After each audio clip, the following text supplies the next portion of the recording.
পুষ্পার কিচেনে আপনাদের স্বাগতম। আজ আমি একটা মিষ্টি বানাবো। আজ রাখি বন্ধনের জন্য একটা স্পেশাল মিষ্টি বানাবো। তার জন্য আমি দিয়ে দিলাম 2 বাটি মতো জল।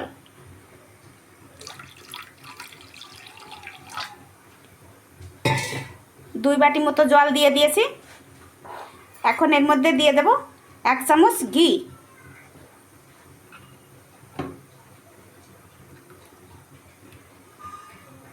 ঘি দিয়ে দিলে কড়ার নিচেও লাগবে না। আমি গুঁড়ো দুধ দিয়ে একটা মিষ্টি বানাবো,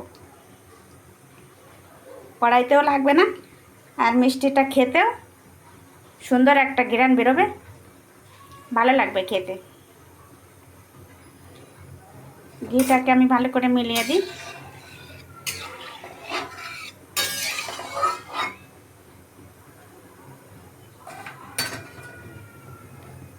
এখন একটু গরম হয়ে গেছে জল, ওর মধ্যে আমি এই বাটির 2 বাটি গুঁড়ো দুধ দিয়ে দেব।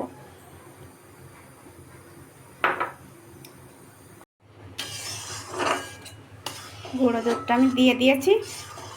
এখন এটাকে নাড়তে থাকতে হবে, না হলে কড়ার নিচেই লেগে যেতে পারে। গুঁড়ো দুধ তো ওই জন্য কড়ার নিচেই লেগে যাবে।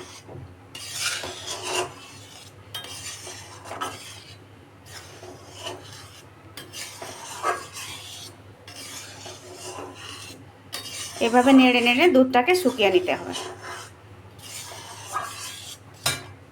বেশ কিছুক্ষণ নেড়ে নিয়েছি। এখন এর মধ্যে দিয়ে দেব আমি 1/2 বাটি মতো চিনি। গুঁড়ো দুধ নেওয়া তো গুঁড়ো দুধটা মিষ্টি, তার জন্য আমি চিনি কম করে দেব। আপনারা আপনাদের পছন্দ মতো দিতে পারেন, যেরকম মিষ্টি খাবেন সেরকম। আমি 1/2 বাটি চিনি দিলাম। এখন এটাকে ভালো করে নেড়ে নিতে হবে। আর কিছুক্ষণ নাড়ার পরেই হয়ে যাবে। নাড়তে থাকতে হবে, না হলে কড়াইতে লেগে যেতে পারে নিচে। বেশ কিছুক্ষণ আমি নেড়ে নিয়েছি, আমার প্রায় হয়ে গেছে। এখন এর মধ্যে আমি 2টো এলাচ, ছোট এলাচ গুঁড়ো করে রেখেছি, এলাচের গুঁড়োটুকু দিয়ে দেব, তাহলে খেতেও ভালো লাগবে।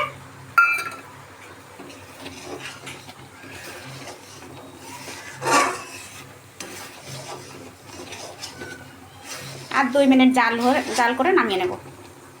এটা আমার হয়ে গেছে। আমি 10 মিনিট মতো জাল করে নিয়েছি। এখন নামিয়ে নিচ্ছি। নামিয়ে রাখলে এটা ঠান্ডা হলে আর একটু টেনে যাবে। হয়ে গেছে। এখন এটা আমি থালাতে নামিয়ে নেব। এটা আমি একটা স্টিলের থালায় নামিয়ে নিয়েছি। এখন একটু ঠান্ডা হলে এটাকে শেপ দিয়ে নেব। এটা আমার ঠান্ডা হয়ে গেছে। এখন আমি হাতে একটু ঘি মাখিয়ে নেব। হাতে একটু ঘি মাখিয়ে নিলাম, নতুবা হাতে লেগে যায়।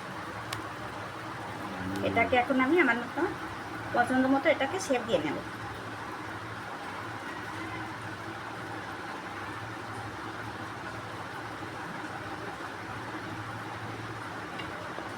আগে গোল করে নিয়েছি।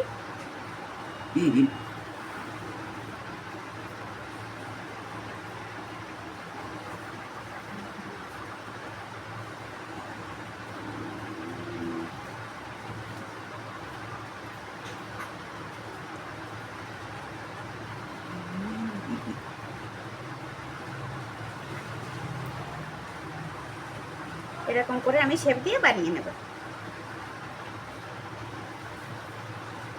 আর একটাও দেখিয়ে দিচ্ছি। আপনারা আপনাদের মনের মতো করে শেপ দিয়ে নেবেন।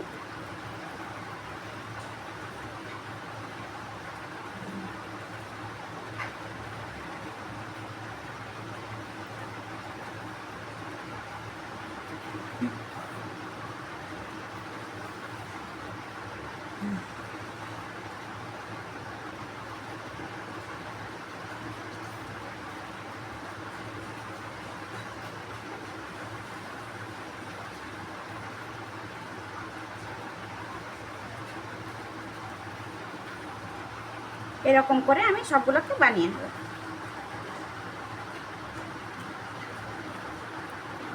এখন সবগুলো মিষ্টি আমি বানিয়ে নিয়েছি। কত সুন্দর রয়েছে, সবগুলোই হয়ে গেছে আমার বানানো।